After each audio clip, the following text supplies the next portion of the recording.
जय श्री कृष्ण चैतन्य प्रभु नित्यानंद श्री अद्वैत गदाधर श्रीवासादि गौर भक्त वृंद। हरे कृष्णा कृष्णा कृष्णा हरे हरे, हरे राम राम राम हरे हरे। हरे कृष्णा कृष्णा कृष्णा हरे हरे, हरे राम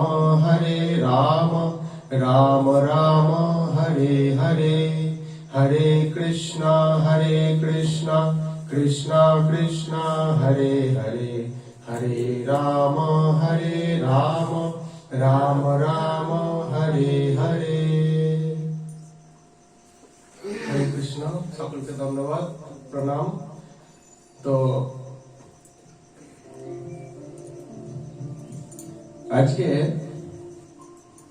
আমরা আলোচনা করব আমি এবং আমার এই দুই উপাধি নিয়ে।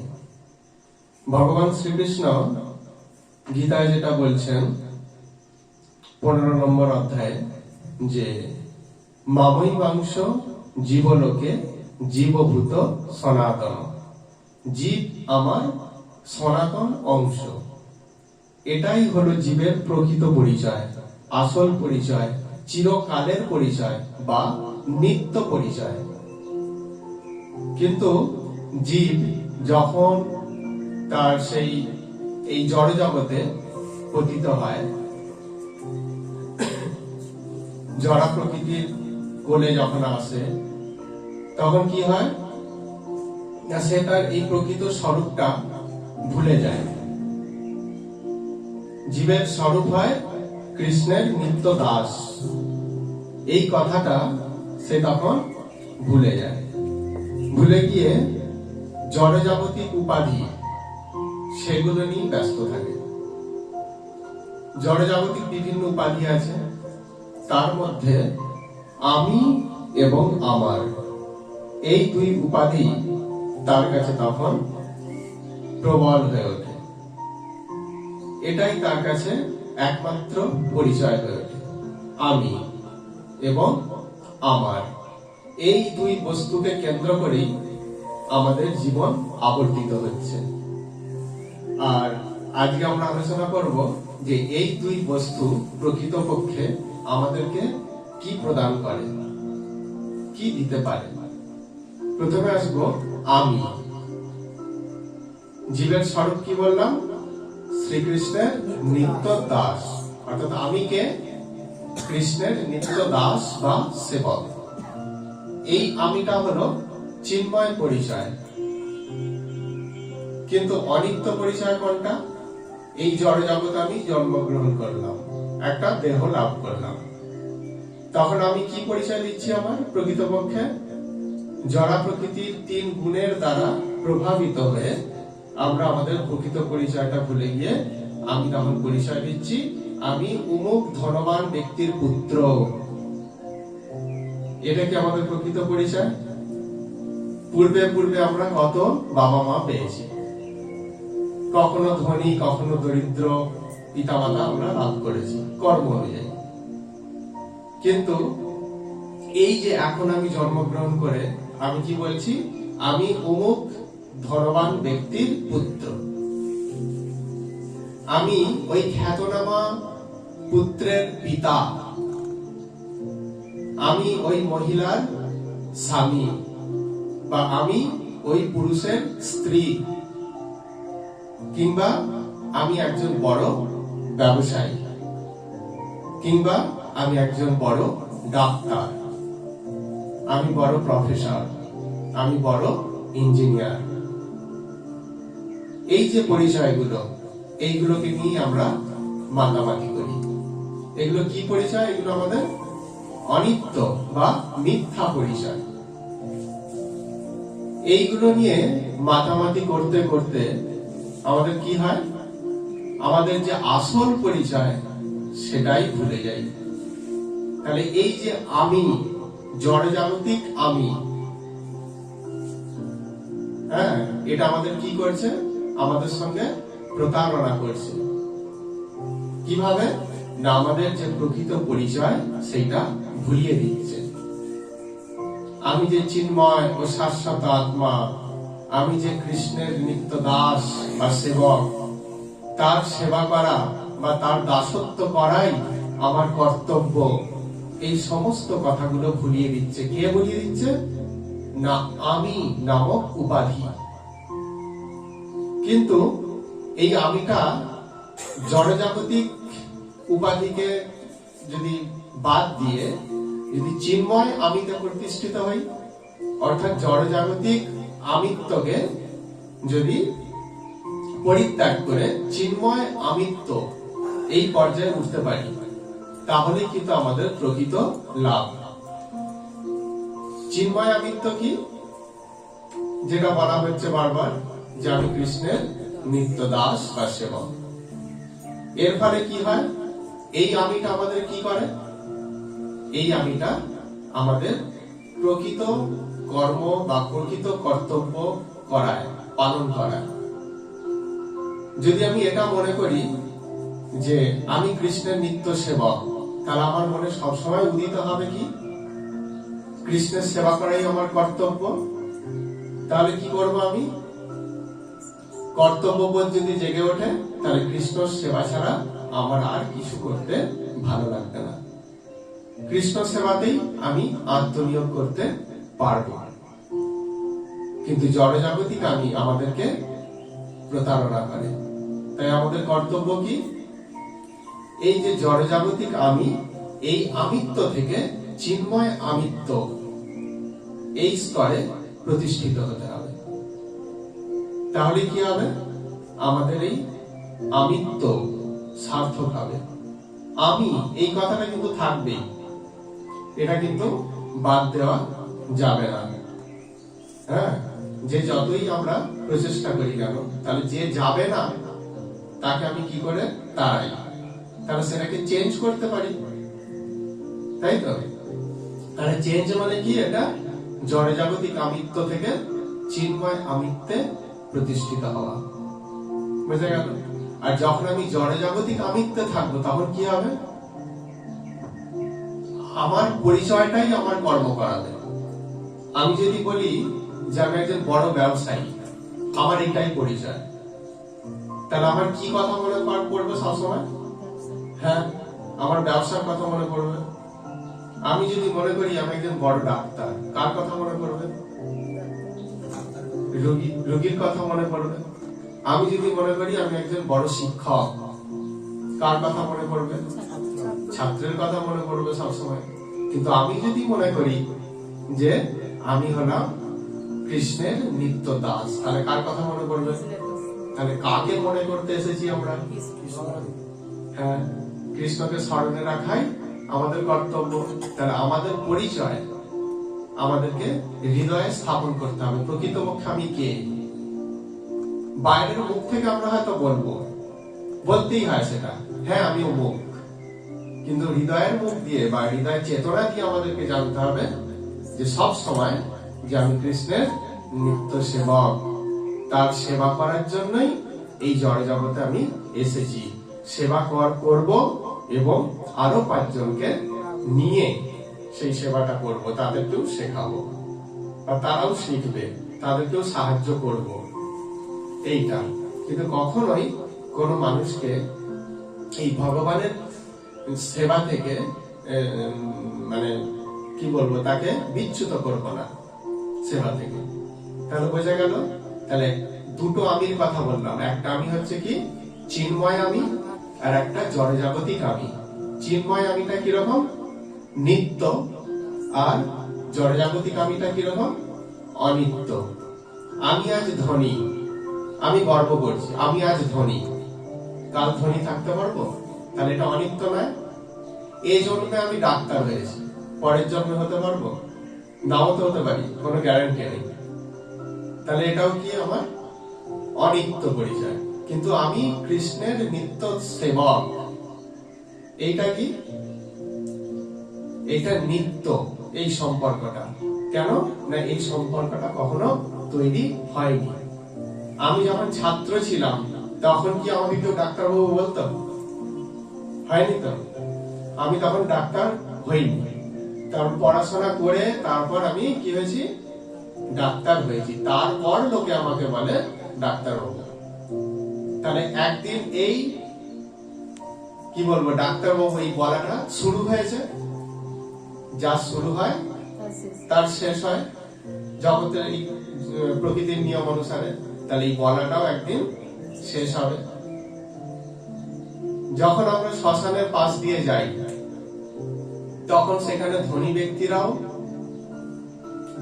ব্যক্তির দেহ দাহ করা হয়, দরিদ্র ব্যক্তির, ব্যবসায়ী, ডাক্তার, ইঞ্জিনিয়ার, প্রফেসর সমস্ত ব্যক্তির দেহকে দাহ করা হয়।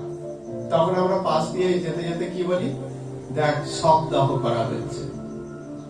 তাহলে সবার পরিচয় কি হয়ে গেল তখন?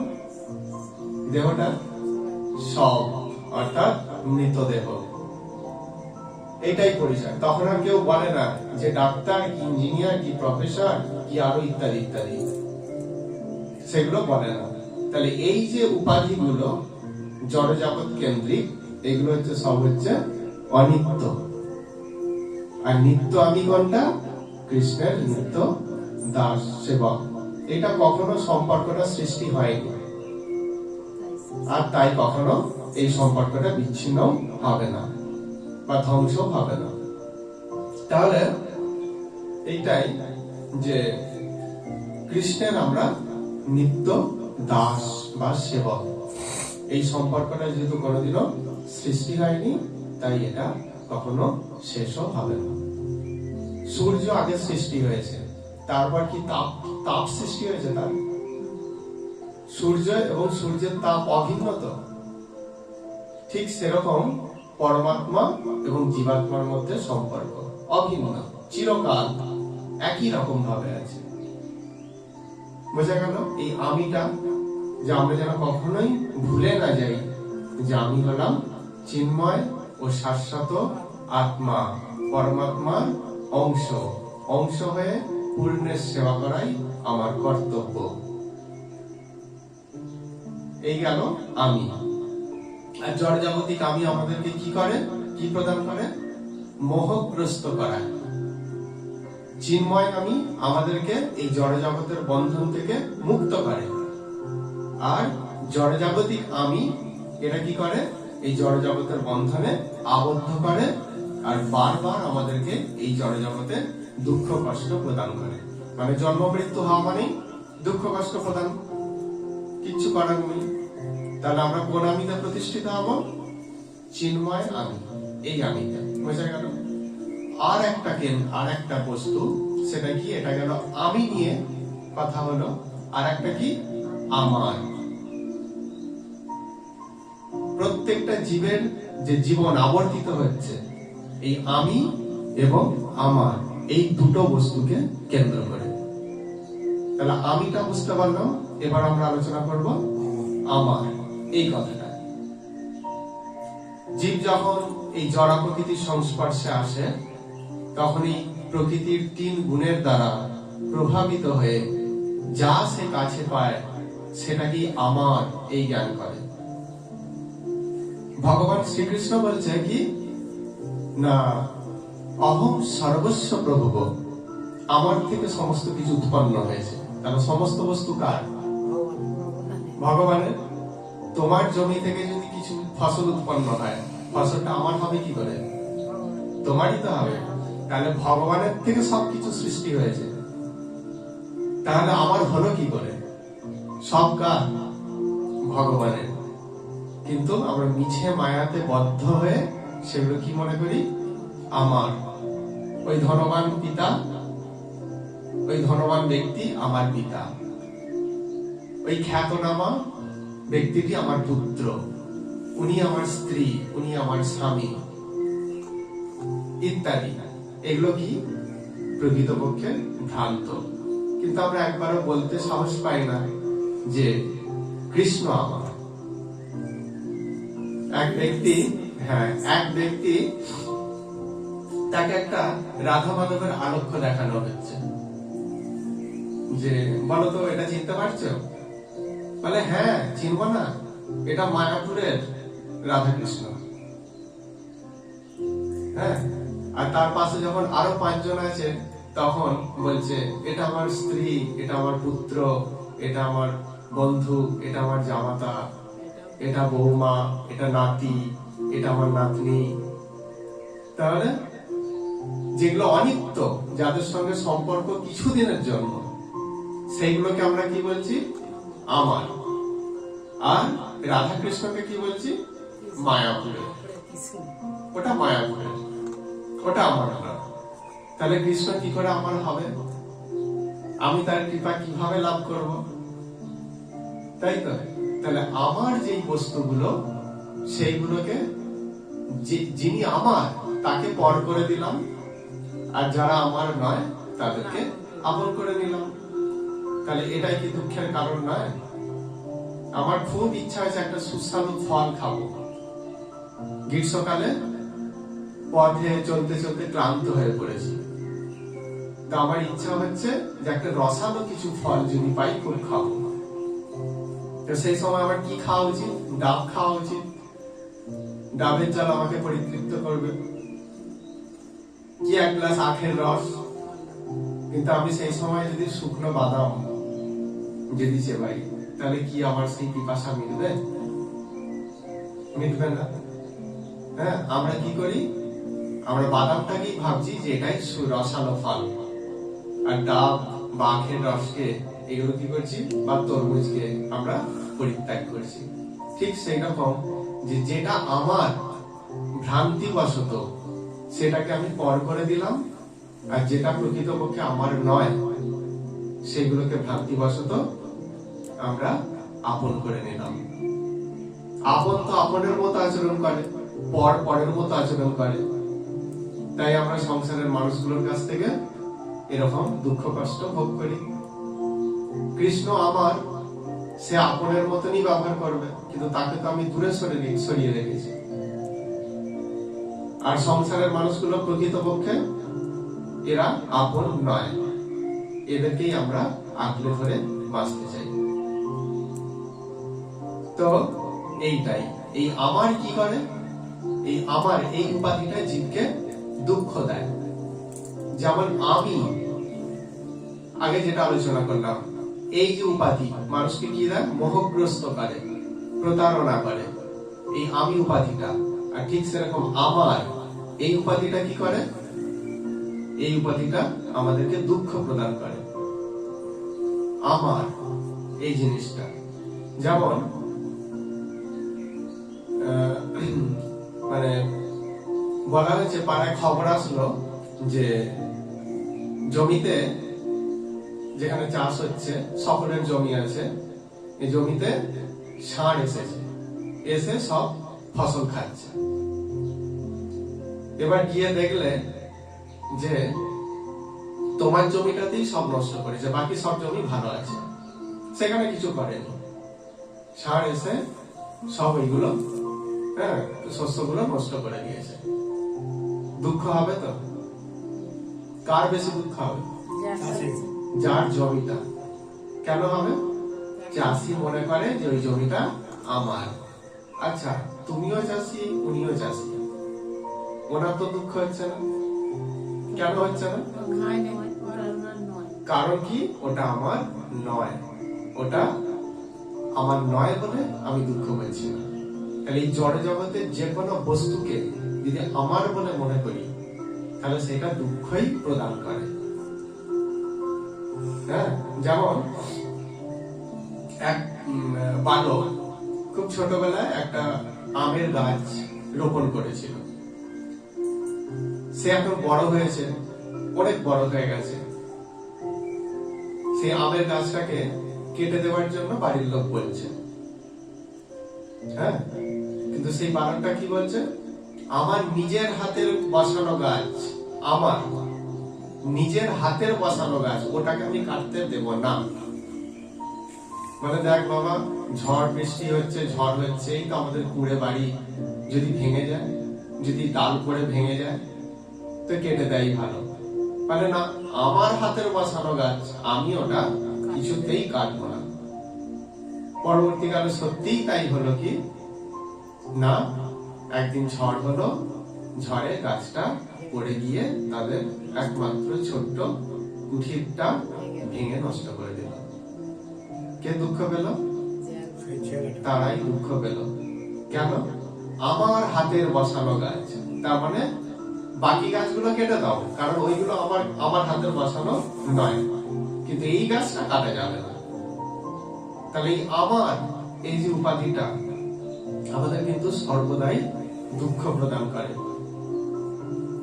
যখনই আমরা এই ভগবানকে আমার এইটা জ্ঞান না করে জড়জাগতিক অনিত্য জিনিসগুলোকে আমার বলে নিতে থাকবো, তখনই কিন্তু আমাদেরকে সেইটা দুঃখ প্রদান করবে।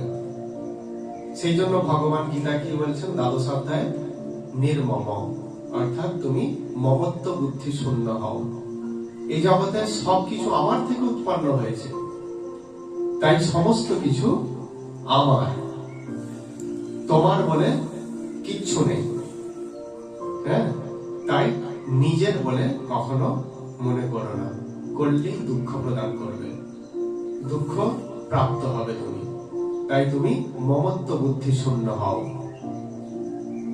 যতক্ষণ না মমত্ব বুদ্ধি শূন্য হতে পারবো, যতক্ষণ না আমরা বলতে পারবো যে সমস্ত কিছু কৃষ্ণের, বাবা মা ভাই বোন সমস্ত কিছু, নাতি নাতনি থেকে আরম্ভ করে সকলেই কৃষ্ণের দাস বা দাসী বা কৃষ্ণের সেবক বা সেবিকা, এই জ্ঞানটা যতক্ষণ না হৃদয়ের মধ্যে আমরা স্থাপন করতে পারবো, ততক্ষণ কিন্তু এই উপাধিটা আমাদেরকে দুঃখ প্রদান করবে, কিছুই করার নেই। তো ভগবান সেই জন্য বলছেন যে মমত্ব বুদ্ধি শূন্য হয় আমার ভক্তরা। যে ভক্ত মমত্ব বুদ্ধি শূন্য, সেই ভক্ত আমার খুব প্রিয়। এক গৃহস্থ ভক্ত, হ্যাঁ, গৃহে থাকেন অথচ মমত্ব বুদ্ধি শূন্য। শুধু যে সন্ন্যাসী হলেই যে মমত্ব বুদ্ধি শূন্য হয় তা কিন্তু নয়। গৃহে থাকো, বনে থাকো, সদাচারী বলে রাখো। সদাচারী ভাবে যদি যেখানেই থাকি না কেন, স্থানটা বড় কথা নয়, মনের ভাবটাই বড় কথা। আমি বৃন্দাবনে বসবাস করি, কিন্তু বিষয় করতে আমি ভুলি না। আমি নবদ্বীপে বসবাস করি, কিন্তু আমার আর আমি এই কথাটা বলতে ভুলি না, সবসময় আমার করতে থাকি। তাহলে কি তিনি প্রকৃত ভক্ত হতে পারবেন? তাহলে স্থানটা বড় কথা নয়। মহাপ্রভু বলছেন মানসে ব্রজে বসবাস করো, মানসে, মনটাকে ব্রজে নিয়ে যাও। ব্রজবাসী কাকে আমার বলতো? কৃষ্ণকে। যশোদা মা, আনন্দ বাবা কি বলছেন? কৃষ্ণ আমার। ব্রজ গোপিকারা কি বলছেন? কৃষ্ণ আমার। শ্রীরাম সুদাম বসুদাম আদি সখারা কি বলছে? কৃষ্ণ আমার। তাহলে তারাই প্রকৃত আমারটাকে চেনে, তাই তাদের হৃদয়ে চির আনন্দ, নিত্য আনন্দ বিরাজ করে। তাহলে এখানে এটা বলা হচ্ছে, বোঝানো হচ্ছে যে আমার এই কথাটা শুধু কৃষ্ণের ক্ষেত্রে প্রযোজ্য, যে কৃষ্ণ আমার আর বাকি সব কৃষ্ণের। তাহলে স্থানটা বড় নয়, আমি কোথায় বসবাস করছি, মঠে নাকি ধামে নাকি অন্য কোনো পবিত্র স্থানে, সেটা বড় কথা নয়। আমার মনের ভাবটাই হচ্ছে আসল। আমি মনের ভাবে কি আমি বলছি, আমার হৃদয় কি বলছে, সেই ভাষাটাই কিন্তু আসল। তো সেই গৃহস্থ ভক্ত, তিনি গৃহে থাকেন কিন্তু মমত্ব বুদ্ধি শূন্য। এক সাধু বৈষ্ণব তার গৃহে যখন আসে, তখন বলে, বাহ, বাড়িটা খুব সুন্দর, আপনার বুঝি?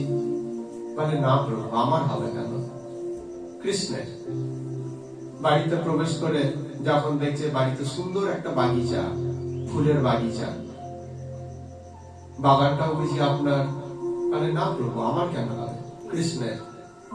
বাড়িতে তার স্ত্রী পুত্ররা সব আছে, হ্যাঁ, স্ত্রী আপ্যায়ন করছে সেই সাধুকে, পুত্ররা ছোট্ট ছোট্ট শিশুরা তারা খেলা করছে, তো সেই সাধু বলছেন, বৈষ্ণব বলছেন, এগুলো আপনার স্ত্রী বা পুত্রেরা? না প্রভু, তা কেন হবে? কৃষ্ণের সেবক সেবিকা এরা, কৃষ্ণের দাস দাসী এরা। গৃহের মধ্যে একটা মন্দির আছে, মন্দিরটাকে যখন দেখছে তখন বলছে এটাও বুঝি আপনাদের? না প্রভু, আমাদের হবে কেন, কৃষ্ণের মন্দির। আর যখন সেই মন্দিরের মধ্যে কৃষ্ণ বিগ্রহটাকে দেখাচ্ছে, শ্রীকৃষ্ণের রাধা কৃষ্ণের যে শ্রী বিগ্রহ দেখাচ্ছে, এটা কার? এটাও বুঝি আপনি? এটা কার? এটাও বুঝি কৃষ্ণের? মানে না, এটা আমার, অর্থাৎ রাধা মাধব আমার। কিন্তু আমরা ঠিক তার বিপরীতটা বলি। রাধা কৃষ্ণটা অমুক মঠের, এই মঠের, সেই মঠের, কিন্তু বাকি সব আমার। যেহেতু এই আমার, এই কথাটা আমাদেরকে প্রচুর দুঃখ সাগরে নিমজ্জিত করে। হ্যাঁ, তাই কখনোই কিন্তু এই আমার এই কথাটাকে বেশি হৃদয়ে স্থান দেওয়া উচিত না। বেশি করে যখনই আমরা বলবো যে আমার আমার করতে থাকবো, আমরা সমাজে দেখিও তাই, আমার পুত্র, আমার স্ত্রী করে যত যত তারা বলতে থাকে, পরবর্তীকালে সেই তারাই কিন্তু তাদেরকে বেশি করে দুঃখ প্রদান করে। কেন? পরের সম্পদকে যদি নিজের বলে আমি দাবি করি, তাই তো? আমি রাস্তা দিয়ে চলতে চলতে একটা বাড়ি ভালো লেগেছে, বাড়িতে ঢুকে গেলাম। এবার বাড়ির লোক বলছে তুমি খেতে দিয়েছে, বসতে দিয়েছে, ঠিক আছে, কিন্তু বাড়িটা ভালো লেগে গেছে, না এই বাড়িটা আমার, আপনারা বেরিয়ে চলে যান, এটা আমার। বাড়িটা প্রকৃতপক্ষে কার? সেই মালিকের। কিন্তু এখন আমি সেই বাড়িতে ঢুকে কি করছি, কি দাবি করছি? আমার, আপনারা বেরিয়ে যান, এটা আমার, আমি থাকবো। তাহলে পাড়ার লোক বা সেই বাড়ির লোক আমাকে কি করবে? যখন আমি একবারই যেতে চাইবো না, তখন তো আমার পিঠে দুঘা পড়বে, এটা স্বাভাবিক। তাহলে কি, কেন পিঠে দুঘা পড়লো? আমার নয়, আমি দাবি করছি। রাস্তায় চলতে চলতে একটা সাইকেল বা মোটর বাইক আছে দাঁড়ানো, তো আমি সেটাকে নিয়ে আমার বলে দাবি করছি। পাবলিক ছেড়ে দেবে তো? কি বলবে? হ্যাঁ, সেটাই বলবে যে তোমার তো নয়, তুমি নিয়েছো কেন? তাহলে হেনস্থা করবে সকলেই। ঠিক সেরকম মায়াদেবী আমাদের হেনস্থা করে এই কারণে, যেগুলো আমাদের নয় সেগুলো আমরা কি করি, আমার বলে দাবি করতে থাকি। হ্যাঁ, আর তাই কি হয়, মায়াদেবী আমাদেরকে হেনস্থা করে বা আমাদেরকে শাস্তি প্রদান করে। তাহলে আমি, এই কথাটা যেমন দুটো পর্যায়ে আলোচনা করা হলো, একটা চিন্ময় আমি আর একটা জড়জাগতিক আমি। কোন আমিটা ভালো? চিন্ময় আমিটা ভালো। জড়জাগতিক আমিটা কি করে আমাদেরকে? মোহগ্রস্ত করে। মোহগ্রস্ত করে আমাদেরকে, সত্য, আমাদের কাছে সত্যটা চেপে রাখে, অর্থাৎ সত্যটা আমাদের চেতনা কখনো বিকশিত হতে দেয় না। ঠিক সেরকম আমার, এই কথাটারও দুটো ভাগ, একটা চিন্ময় আমার আর একটা জড়জাগতিক আমার। চিন্ময় আমার কি? কৃষ্ণ আমার, সত্যি তো তাই, কৃষ্ণ আমার, এই কথাটা চিন্ময় আমার। আর জড়জাগতিক আমার কি? না, এই বাড়ি আমার, গাড়ি আমার, পুত্র আমার, স্ত্রী আমার, স্বামী আমার, এটা হচ্ছে কি আমার? জড়জাগতিক আমার। এইগুলো আমাদেরকে দুঃখ প্রদান করে। তো আমরা এই আমি এবং আমার, এই দুটো বিষয় সম্পর্কে আগে যে আলোচনা হলো, এটা অবশ্যই আমরা ভাববো যে আমরা কোন আমিকে বেছে নেব আর কোন আমারকে বেছে নেব। ধর্ম মানে আমরা এখানে বসেছি ধর্ম অনুশীলন করতে, চর্চা করতে, ধর্মের চর্চা। তো আমাদের উচিত এই জিনিসগুলোকে চিন্তন করা, গভীরভাবে চিন্তন করা, যতক্ষণ না আমরা এই জিনিসগুলোকে গভীরভাবে চিন্তন করতে না পারবো, ততক্ষণ কিন্তু আমরা কখনোই সেই পরম সত্যকে হৃদয়ের মধ্যে বিকশিত করতে পারবো না। এক্ষেত্রে সর্বদাই আমাদেরকে শাস্ত্রের বা সাধু গুরু বৈষ্ণবের সাহায্য নিতে হবে। কেন? যেমন একটা গাছের চারা, সে কিসে পুষ্ট হয়? সূর্যের আলো আর কি জল, এগুলোতে পুষ্ট হয়, তাছাড়া সে হতে পারে না। ঠিক সেরকম আমাদের চেতনা এই জড় জগতের সংস্পর্শে এসে পুরোপুরি ভাবে অনুর্বর হয়ে গেছে। একটা জমিতে মাটি থেকেই তো গাছ উৎপন্ন হয়। জমিটার মাটি যদি অনুর্বর হয়ে যায়, সেখানে ভালো ফসল উৎপন্ন হয় না। ঠিক সেরকম এই জড় জগতের সংস্পর্শে এসে আমাদের চেতনাটা অনুর্বর হয়ে গেছে। তাই আমাদের কি করা কর্তব্য? উর্বর করতে হবে। তো উর্বর যে করবো, কি নিয়ে উর্বর করব? জমি অনুর্বর হয়ে গেলে সার খোল ইত্যাদি দিতে হয় উর্বরতা ফিরিয়ে আনার জন্য। ঠিক আমাদেরকেও এই যে চেতনা, সেটাকে উর্বর করার জন্য আমাদেরকেও সার খোল দিতে হবে। সেটা কি? সাধু গুরু বৈষ্ণব, অর্থাৎ তাদের মুখ থেকে শাস্ত্রীয় আলোচনা শ্রবণ করা, শাস্ত্র আলোচনা করা, শাস্ত্র চর্চা করা, বাস্তবের সঙ্গে মিলিয়ে দেখা।